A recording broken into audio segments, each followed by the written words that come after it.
আসসালামু আলাইকুম ওয়া রাহমাতুল্লাহ। সুধী দর্শক, দেশের প্রধান প্রধান দৈনিক পত্রিকাগুলো তাদের আন্তর্জাতিক খবরে গুরুত্ব সহকারে যে খবরগুলো শিরোনামে ছাপিয়েছে তার মধ্যে শুরুতেই থাকছে ইরান ইসরায়েল যুদ্ধ। ইরানের পরমাণু ও সামরিক স্থাপনায় ইসরায়েলের ভয়াবহ হামলা, নিহত ৭৮। সশস্ত্র বাহিনীর প্রধান সহ ২০ সিনিয়র কমান্ডার ও ৬ পরমাণু বিজ্ঞানী নিহত হয় এতে। ইসরায়েলে পাল্টা হামলা ইরানের। ইসরায়েলের সামরিক ঘাঁটিতে ক্ষেপণাস্ত্র হামলা করে ইরান।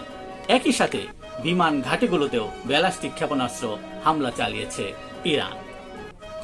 সংঘাত বাঁধলে মার্কিন ঘাঁটি গুড়িয়ে দেব বলে জানিয়েছে ইরান। যুদ্ধে জড়িয়ে যেতে পারে যুক্তরাষ্ট্র। আঞ্চলিক যুদ্ধে রূপ দিতে পারে ইসরায়েলে হামলা বলে বিশেষজ্ঞদের অভিমত।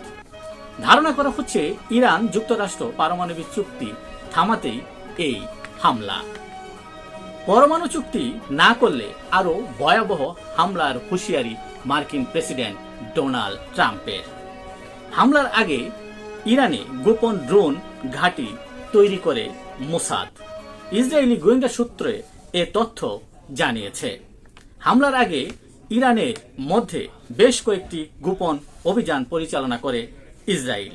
বার্তা সংস্থা রয়টার ও সংবাদ মাধ্যম টাইমস অফ ইসরায়েল তাদের প্রতিবেদনে এ তথ্য জানিয়েছে।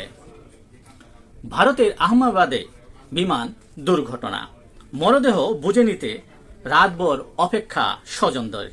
ভাবতেই পারছি না কিভাবে বেঁচে গেলাম, বলছিলেন একমাত্র যাত্রী যিনি এখনো বেঁচে আছেন।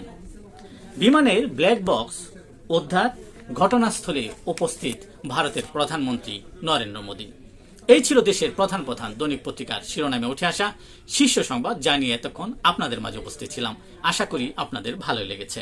আজকের মতো এখানে, আবারও দেখা হবে আগামীকাল অন্য কোনো গুরুত্বপূর্ণ খবর নিয়ে, যা জাতীয় দৈনিক পত্রিকাগুলোর শিরোনামে স্থান করে নেবে। আসসালামু আলাইকুম ওয়া রাহমাতুল্লাহ। সকলেই ভালো থাকবেন।